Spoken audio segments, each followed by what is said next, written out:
Hey, what's up guys? John here. I believe every smart investor is allocating at least a small portion of their net worth, of their cash, and converting it into gold, precious metals. I believe what's ultimately going to happen is the US dollar is going to be in massive trouble. This isn't a guess. This is just pure fact. I'm going to lay out the facts, the details, the information that you don't know about, which I think is ultimately going to change your perception on America and the future of it. It's a really important video because a lot of videos, I'll go over what's going on in the world and talk about current events, but this is a chain of events that we are walking through right now that is going to ultimately change our financial livelihood forever. Please hit the like button. When you hit the like button, YouTube's going to share this content to educate more people. And enter this with an open mind, because as you get to the middle of the video and you get to the end of the video, I can almost guarantee there will be no way in which you could dispute any of this information. Take a look at this. Gold price slightly up as risk aversion is creeping higher. This came out today, right? 2 days ago, October 4th.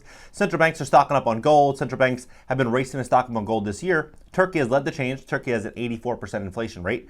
Year to date, increasing its gold reserves by 84 tons since the beginning of the year. Central banks added 463 tons of gold to global reserves in 2021, 82% more than in 2020. Central banks globally added to their net gold holdings for the fifth consecutive month in August, according to the latest data released by the World Gold Council.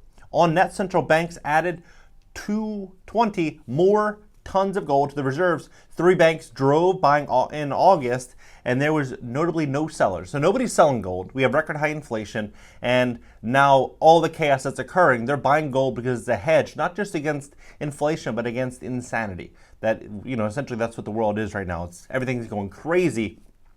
Owning gold during the hard times is basically one of the safest bets you can have. Look at the gold chart in 1920 to 1930s. Gold was very strong. Everything else basically fell. Look in the 1970s and 1980s. Same situation. Inflation ran rampant, got up to gold standard, and gold prices ran. I believe what's likely going to happen now is we are going to start to see the U.S. dominance start to get greatly diminished over the next 3 to 5 to 7 years. It's going to happen very gradually, and we're going to see a lot of investors, a lot of people leaving dollars and starting to hedge into gold. I believe we're going to see people all around the world start buying as much gold as they possibly can. Not just central banks, but everyday citizens buying gold all around the world, holding it as a safe haven because they don't know what's going to happen. This is why I've come to this conclusion.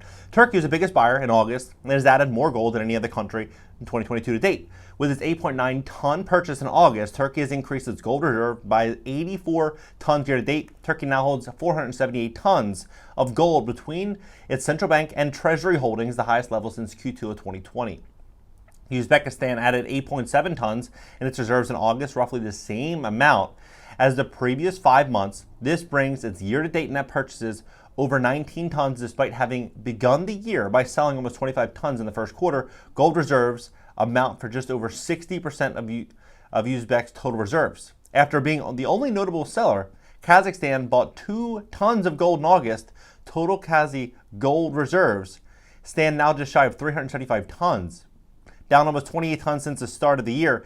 It is not uncommon for banks that buy from domestic productions such as Uzbekistan and Kazakhstan to switch between buying and selling. Mexico and Serbia both made a small tenth of a ton purchase in August. Qatar, the biggest gold buyer in July, with an additional 14.8 tons added to its reserves. Preliminary data published by the Qatar Central Bank suggests further addition to its gold reserves during August, but the data has not yet been reported to the IMF. Right? So everyone around the world, we're starting to see more and more attention to gold. I believe it is because of this. Now, we've all seen this famous logo.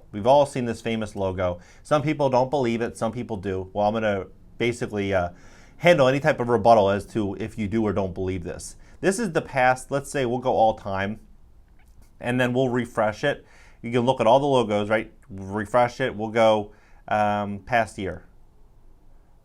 I mean, this is undisputable, right? This is undisputable. You cannot dispute this. And what is a very unique situation is saying all products have become services. I don't own anything. I don't own a car. I don't own a house. I don't own any appliances or clothes. I believe if you're smart and you have some gold and you are diversified and you are positioning yourself, you will not fit in this category.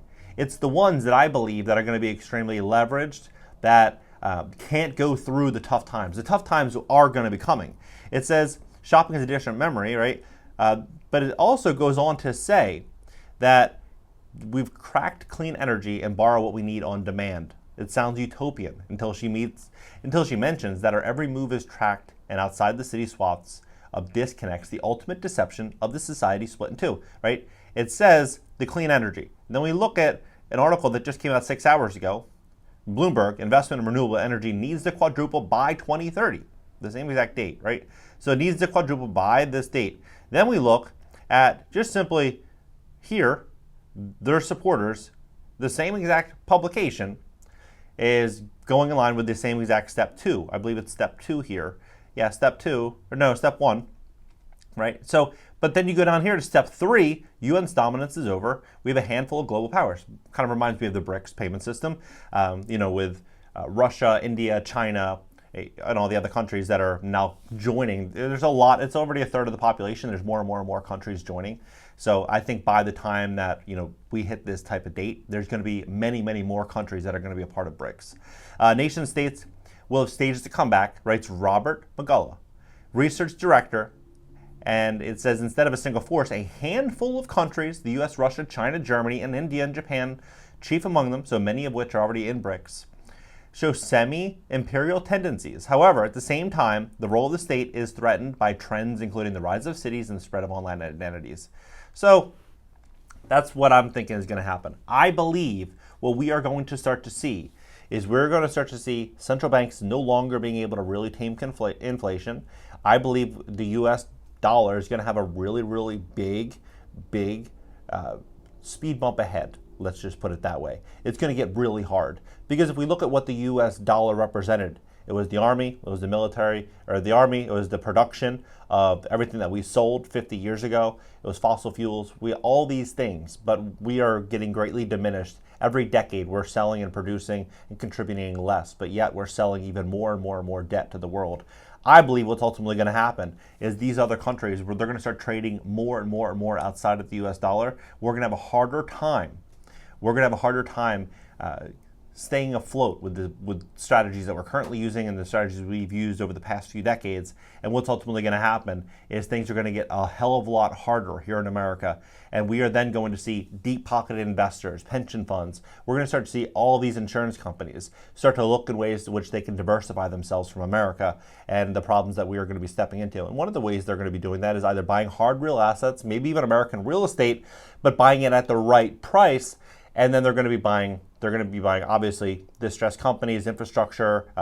They're going to buy all those obvious things, but they're also going to be buying precious metals. But I think what's going to be unique about precious metals going forward is just going to be all of the households around the world that start to see inflation getting out of control, all the uncertainty, and then them saying, hey, I need to have at least XYZ amount of gold or silver or whatever they decide to invest in. But some type of precious metal, I believe, is what is going to perform very well over the next 8 years. The key is just going to be making sure that you are the owner, that you have custodial ownership. Because if you look at like some of the companies, it's very hard to challenge that this is not real. Like if you look at all of them, even like the big names here, every single one, like this is one of the largest real estate holders of residential real estate in America, right? These $11 trillion in assets under management.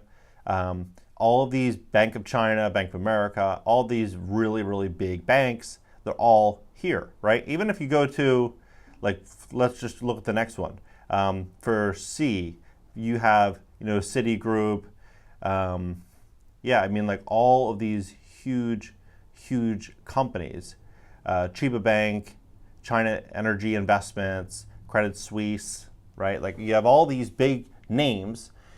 I believe we're going to see some change. That's my real thought. And I think precious metals is probably going to be one of those investments that we're going to start to see as the world gets crazier, even more central banks diving in and buying this. Because what matters when it really comes down to shove, it's energy and it's precious metals. Gold has been around for 5,000 years.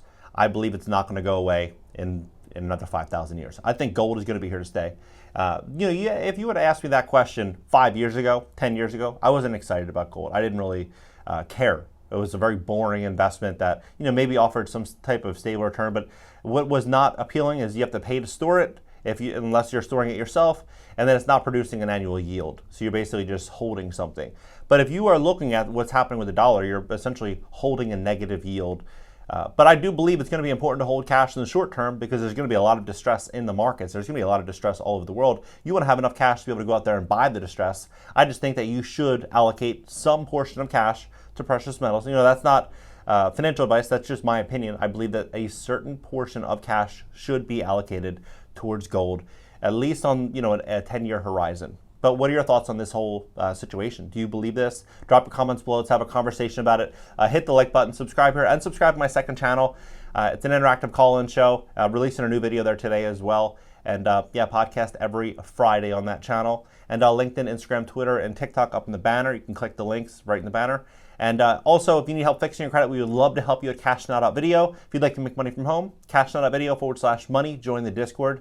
And I'll catch you guys later.